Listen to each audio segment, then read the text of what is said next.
لیکن جب ابو طالب کا آخری وقت آ گیا اور وہ بھی آخری مرض الموت میں جب مبتلا ہو گئے تو اللہ کے نبی کو یہ فکر ہوئی اب میرے چچا نہیں بچیں گے. ایسی بیماری ان کو لگ گئی کہ اس بیماری میں بچنا مشکل ہے. وہ آج بھی مر سکتے ہیں اور کل بھی جا سکتے ہیں. چلو اب میرے چچا کی آخری وقت میں تو کم سے کم میں جاؤں اور ان کو دین کی دعوت دے کر ان سے یہ کلمہ پڑھوا لوں. اگر میرے چچا نے کلمہ پڑھ لیا تو مجھے بڑی خوشی ہوگی. اللہ کے نبی اپنے چچا ابو طالب کے پاس جاتے ہیں لیکن کیا دیکھتے ہیں کہ یہاں اور بھی لوگ بیٹھے ہوئے ہیں. ان کی آخری موقع پر ابو جہل بیٹھا ہے, ابو لہب بیٹھا ہے, اور بھی لوگ وہاں بیٹھے ہوئے ہیں. اللہ کے نبی صلی اللہ علیہ وسلم اس موقع پر کچھ بولنا چاہتے ہیں لیکن دیکھتے ہیں کہ یہ لوگ بیٹھے ہوئے ہیں, یہ لوگ بیٹھے ہوئے ہیں. ان لوگوں کے سامنے کہوں گا تو میرے چچا کبھی اسلام نہیں لائیں گے. آپ نے چچا سے کہا کہ مجھے آپ سے کچھ تنہائی میں بات کرنی ہے. ابو طالب نے ان لوگوں کو تھوڑا سا گھر سے دور کر دیا, تھوڑا سا چلے جاؤ. وہ لوگ تھوڑا دور ہو گئے. اللہ کے نبی نے اپنے چچا سے کہا اے چچا جان قل یا امی لا الہ الا اللہ. اے میرے چچا آخری وقت ہے, اس بیماری میں کوئی بچتا نہیں ہے, میں چاہتا ہوں کہ آخری وقت میں کم سے کم آپ لا الہ الا اللہ پڑھ لیں. اے چچا جان میری دعوت کو آپ قبول کر لیجئے, لا الہ الا اللہ پڑھ کے ایک اللہ کی وحدانیت کا, اس کی توحید کا اقرار کر لیجئے. نہیں بھتیجے کیا کہیں گے لوگ اگر میں لا الہ الا اللہ پڑھ لوں تو زمانہ کیا کہے گا. ابو طالب آخری وقت بھتیجے سے ڈر گئے اور ڈر کے کلمہ پڑھ لیا. بھتیجے نے ڈرایا جہنم سے اور وہ ڈر گئے. نہیں نہیں نہیں نہیں, اللہ کے نبی نے اب جو جملہ کہا اس کو سنو. قل یا امی لا الہ الا اللہ فی اذنی. اے چچا جان سب کے سامنے نہیں پڑھنا چاہتے مت پڑھیے, میرے کان میں کہہ دیجئے, میرے کان میں پڑھ لیجئے. بس صرف مجھے کان میں اتنا کہہ دو لا الہ الا اللہ, میرے کان میں پڑھ دیجئے, میں گواہ بن جاؤں گا اور قیامت کے دن اللہ سے کہہ دوں گا اے اللہ میرے چچا نے میرے کان میں لا الہ الا اللہ پڑھا, تیری توحید کی گواہی دی. قسم ہے مجھے اپنے رب کے عزت و جلال کی, قسم ہے اس ذات کی جس کے قبضے میں محمد کی جان ہے, میں اللہ سے گواہی دے کر آپ کو بخشوا لوں گا, آپ کو جنت میں پہنچوا دوں گا. اللہ میری گواہی مانے گا اور پھر اللہ تو خود سمیع علیم ہے, وہ سننے اور جاننے والا ہے. میں اللہ سے سفارش کرواؤں گا آپ کی, آپ میرے کان میں کلمہ پڑھ دیجئے. ابو طالب نے کہا بھتیجے میں تیرے کان میں بھی کلمہ نہیں پڑھ سکتا, اس لیے کہ میں نہیں چاہتا کہ میرے مرنے کے بعد لوگ یہ کہیں کہ ابو طالب آخری وقت میں اپنے باپ دادا کا دین چھوڑ کر چلا گیا, اپنے باپ دادا کے دین کو چھوڑ دیا. نہیں, اپنے باپ دادا کے دین پہ نہیں مرا. اے محمد تیری دعوت برحق ہے, میں مانتا ہوں کہ تو سچا ہے, تو نے کبھی زندگی میں جھوٹ نہیں بولا, لیکن میں اپنے باپ اور دادا کے دین پر ہی مرنا چاہتا ہوں. اور آخر کار ابو طالب بغیر کلمہ پڑھے ہوئے اس دنیا سے رخصت ہو گئے, نہیں پڑھا کلمہ. اپنے چچا کے انتقال کے بعد محمد رسول اللہ کے آنکھوں میں آنسو آ گئے, اس بات پر نہیں کہ میرے چچا جو ہے مر گئے, آنسو اس بات پر آئے کہ میرے چچا بغیر کلمہ پڑھے ہوئے اس دنیا سے چلے گئے, لا الہ الا اللہ کا اقرار نہیں کیا, جہنم کے مستحق ہو گئے. پھر بھی ایک امید لگا کر اٹھے اور دعا کی اے اللہ میرے چچا نے زندگی بھر میری حفاظت کی, دشمنوں سے بچایا, میری خدمت کی, مجھے پال پوس کر بڑا کیا. اے اللہ اس احسان کے بدلے میں تو میرے چچا کو بخش دے, اے اللہ میرے چچا کی مغفرت فرما دے. زبان سے یہ جملہ نکلا, آسمان سے جبرائیل آ گئے یہ آیت لے کر. کسی مومن کے لیے یہ جائز نہیں ہے کہ وہ کسی کافر کے لیے دعائے مغفرت کرے, کسی کافر کے لیے جنت میں جانے کی بخشش کی اور مغفرت کی دعا کرے.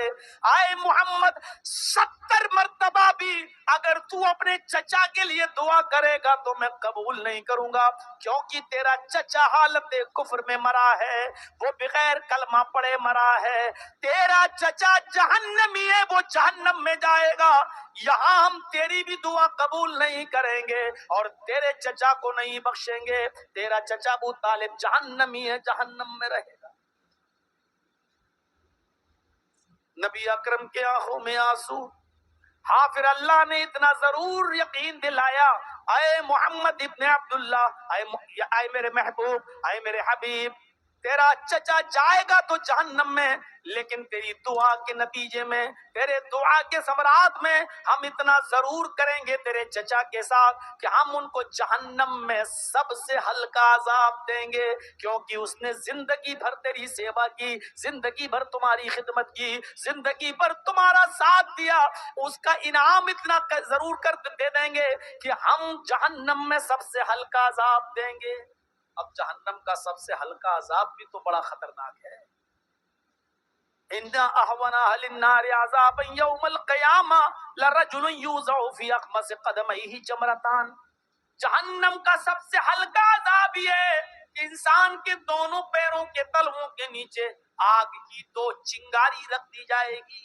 چولہے سے کبھی لکڑی ڈالتے چنگاری اٹھتی ہے نا, چنگاری ہلکی سی اٹھی اور پھوٹ گئی. جہنم کے 2 چنگاریاں ان دونوں تلووں کے نیچے رکھ دیں گے. یہ سب سے ہلکا عذاب ہوگا. اور ان دونوں چنگاریوں کا حال یہ ہوگا, یغلی منہما دماغ, ان دونوں چنگاریوں کی وجہ سے اس کا دماغ ہانڈی کی طرح کھول رہا ہوگا. جیسے کوئی چیز پکائیے, آپ پانی کو ابالیے اور گیس سلنڈر پر رکھ دیجئے اور 15 منٹ کے بعد دیکھیے پانی کیسے ابلتا ہے. یہ 2 چنگاریاں پیروں کے تلوے کے نیچے رکھی جائیں گی اور ان چنگاریوں سے دماغ ہانڈی کی طرح کھول رہا ہوگا, ابل رہا ہوگا جیسے ہانڈی میں پانی ابلتا ہے. یغلی منہما دماغ, اس کا دماغ کھول رہا ہوگا, ابل رہا ہوگا. میرے بھائیوں یہ سب سے ہلکا عذاب ہوگا.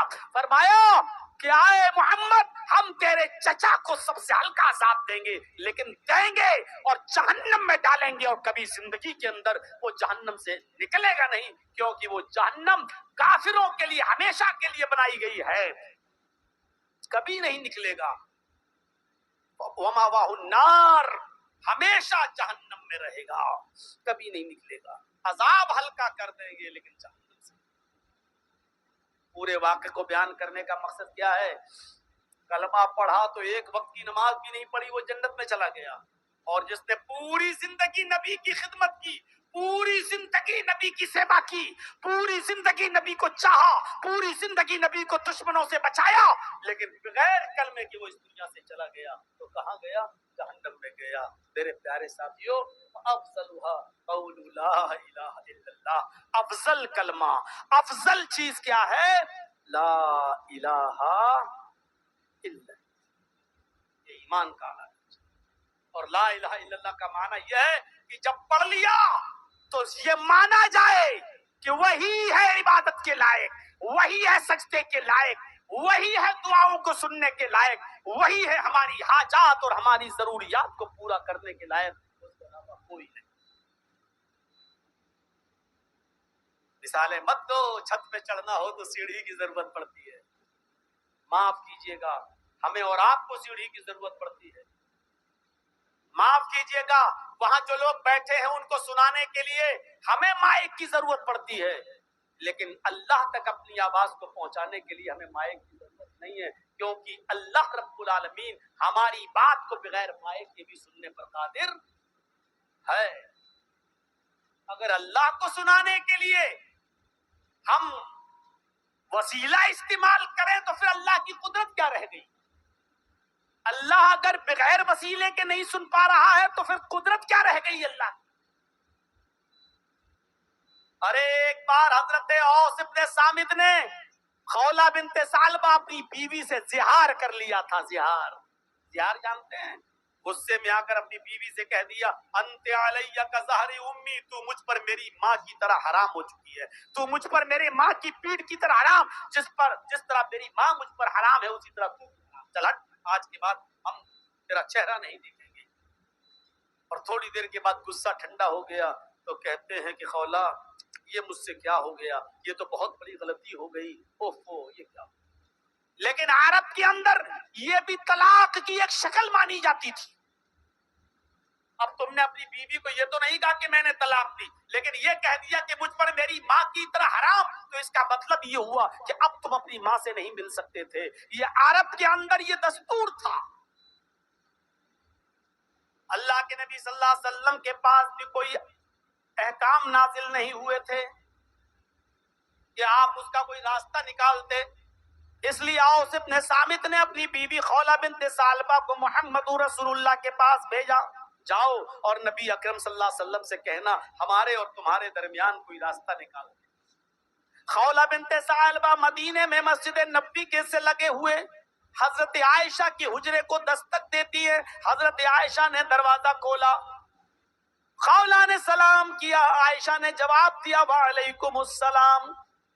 خولہ نے کہا کہ میں اللہ کے رسول سے ملنے کے لیے آئی ہوں۔ حضرت عائشہ نے اجازت دی اور وہ نبی اکرم سے باتیں کرنے لگیں۔ خولہ بنت ثعلبہ اپنا واقعہ بیان کر رہی ہیں، اے اللہ کے نبی میرے شوہر نے مجھے اپنی اوپر اپنے ماں کی طرح حرام کر لیا ہے، میرے لیے کوئی راستہ بتاؤ، کوئی راستہ نکالو۔ اللہ کے نبی کہتے ہیں خولہ میرے پاس کوئی راستہ نہیں ہے، تم اپنے شوہر کے لیے حرام ہو چکی ہو، تم ان سے دور رہو۔ کہا اللہ کے نبی اگر آپ راستہ نہیں نکالیں گے تو کون نکالے گا؟ فرمایا آئے خولہ جب العرش والے نے کوئی راستہ نہیں بتایا تو میں کیسے بتا دوں؟ میری طرف سے کوئی راستہ نہیں ہے، تم اپنی شوہر کے لیے حرام ہو چکی ہو۔ اس نے ضد کی، اللہ کے نبی نے بھی انکار کیا، اس نے بار بار کہا لیکن نبی نے بھی بار بار منع کر دیا کہ میرے پاس کوئی راستہ نہیں۔ ہاں یہ جملے پر غور کرنا، خولہ بنت ثعلبہ یہ باتیں نبی سے کہہ رہی ہے اور نبی خولہ بنت ثعلبہ سے باتیں کر رہے ہیں، حجرہ بہت چھوٹا ہے، اتنا سمجھو جیسے یہ کیمرے ہمارے یہ لگے ہوئے ہیں، یہ اور یہاں میں بیٹھا ہوا ہوں، یہ حجرہ اتنا بڑا ہے۔ حضرت عائشہ فرماتی ہیں خولہ بنت ثعلبہ اللہ کے نبی سے باتیں کر رہی تھی اور محمد رسول اللہ خولہ بنت ثعلبہ سے باتیں کر رہے تھے، خولہ بنت ثعلبہ سے باتیں کر رہے تھے۔ ان دونوں کے درمیان کیا گفتگو ہو رہی تھی، ان دونوں کے درمیان کیا باتیں ہو رہی تھی؟ لم اسمع کلامہما، خولہ بنت ثعلبہ کی اور اوس اور محمد رسول اللہ کی باتیں ہم نہیں سن پا رہے تھے۔ سمجھ رہے ہیں آپ؟ ایک چھوٹا سا حجرہ، عائشہ ایک کونے میں بیٹھی ہوئی ہیں، اتنی دور رہی ہوں گی عائشہ جیسے یہ رکھا ہوا ہے آپ کا ٹیم ٹام، یہاں اتنی دور حضرت عائشہ بیٹھی ہیں اور حضرت عائشہ کہہ رہی ہیں اللہ کے نبی اور خولہ بنت ثعلبہ کیا باتیں کر رہے ہیں؟ لم اسمع کلامہما، ہم ان دونوں کی باتیں نہیں سن پا رہے تھے جبکہ وہ میرے قریب میں تھی۔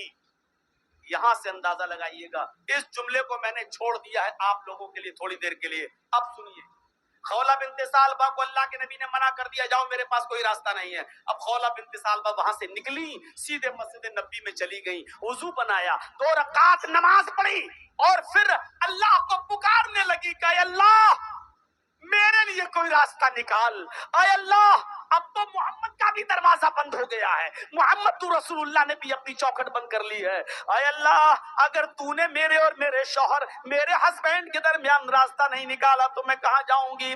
بچوں کو پیار دے سکتی ہوں لیکن کھلانے اور پلانے کی ذمہ داری تو شوہر کی اوپر ہے، اے اللہ مجھے اس نے اپنی ماں کی طرح حرام کر لیا ہے، میں کہاں جاؤں گی؟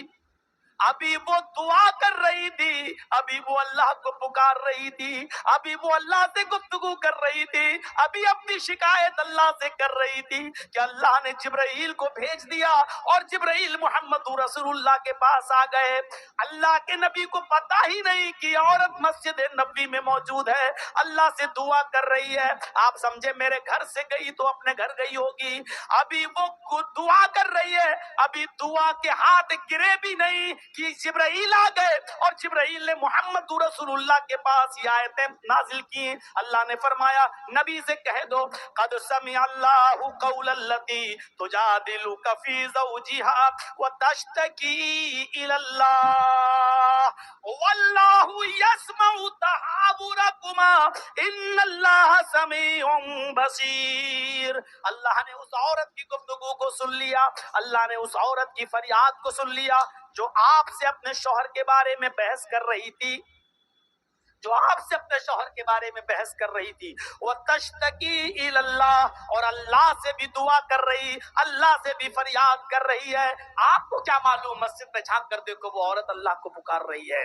وَاللَّهُ يَسْمَعُ تَحَاوُرَكُمَا اور اللہ تم دونوں کی گفتگو کو سن رہا تھا, اللہ تم دونوں کی گفتگو کو سن رہا تھا. کتنی بلندی سے, کتنی بلندی سے. اور حضرت عائشہ کہہ رہی ہیں وہ دونوں کیا باتیں کر رہی ہیں, میں اپنے حجرے میں اپنے کمرے میں ان باتوں کو نہیں سن پا رہی تھی. یعنی جو باتیں حضرت عائشہ تک نہیں سن پا رہی ہیں ان باتوں کو اللہ سن رہا ہے آسمان کی بلندیوں پر اور عرش پر. سوچو جب اتنے قریب سے حضرت عائشہ جو نبی کی بیوی, نبی کی قربت میں, نبی کی صحبت میں رہتی ہیں, جب وہ نہیں سن پا رہی ہیں تو ہماری دعاؤں کو منو ٹنو مٹی میں دفن ہونے والے وہ لوگ کیسے ہماری دعاؤں کو سن لیتے ہیں اور اللہ تک بھی پہنچا دیتے ہیں. سمجھ میں نہیں آتا جب حضرت عائشہ زندہ باحیات ہیں تو نہیں سن پا رہی ہیں, یہ مرنے کے بعد اتنی طاقتیں کہاں سے آ جاتی ہیں کہ ٹنو اور منو مٹی کے اندر دفن لوگ ہماری فریادوں کو سن لیتے ہیں اور اللہ کتنی بلندیوں سے سن رہا ہے آپ کو اندازہ نہیں ہوگا. یہ سورج جو 9,30,00,000 میل کی بلندی پر ہے یہی اتنا بڑا ہے کہ جس دنیا میں ہم اور آپ رہتے ہیں اگر یہ دنیا پوری لپیٹ کر سورج میں ڈال دی جائے, یہ دنیا جس میں ہم رہتے ہیں اگر سورج کے اندر پھینک دی جائے تو سورج کے اندر یہ دنیا کی حیثیت بالکل ایسے ہے جیسے ایک بہت بڑی فیلڈ کے اندر ایک فٹ بال ڈال دی گئی ہو, جیسے ایک فٹ بال ایک بہت بڑی فیلڈ کے اندر. میرے بھائیوں ایسے ہی سورج کے اندر یہ دنیا بالکل ایسے ہی دکھائی دے گی جیسے ایک فٹ بال پڑی ہوئی ہے. سورج اتنا بڑا ہے, پھر اس کے اوپر ستارے, پھر اس کے اوپر سیارے, پھر اس کے اوپر کہکشائیں. ایک کہکشاں ایسی ہے آسمان سے نیچے, پہلے آسمان سے نیچے ایک کہکشاں ایسی ہے کہ جس کی روشنی کو زمین پر آنے میں 10 ارب سال لگتے ہیں. 10 ارب سال, 1 سال نہیں, 2 سال نہیں, 100 سال نہیں, 1000 سال نہیں, 1,00,000 سال نہیں, 10,00,000 سال نہیں, 1 کروڑ نہیں, 1 ارب نہیں, 10 ارب سال لگتے ہیں جبکہ وہ روشنی 1 سیکنڈ میں 3,00,000 میل کی رفتار طے کر رہی ہے. تب روشنی کی رفتار 1 سیکنڈ میں, 1 منٹ میں نہیں, 1 گھنٹے میں نہیں, 1 سیکنڈ میں, آنکھ بند کرو کھولو بس, اتنی دیر میں 3,00,000 میل کی رفتار سے چل رہی ہے وہ روشنی. تب اس روشنی کو زمین پر آنے میں جانتے ہو کتنے سال لگتے ہیں؟ 10 ارب سال. سائنٹسٹ کہتے ہیں کہ آسمان کے نیچے ایک کہکشاں تو ایسی ہے کہ جس کی روشنی 20 ارب سال پہلے آسمان سے چل چکی ہے. 20 ارب سال پہلے آسمان سے چلی تھی لیکن ابھی 20 ارب سال گزر چکے ہیں اور 20 ارب سال کے بعد بھی اس کی روشنی زمین پر نہیں پہنچی ہے.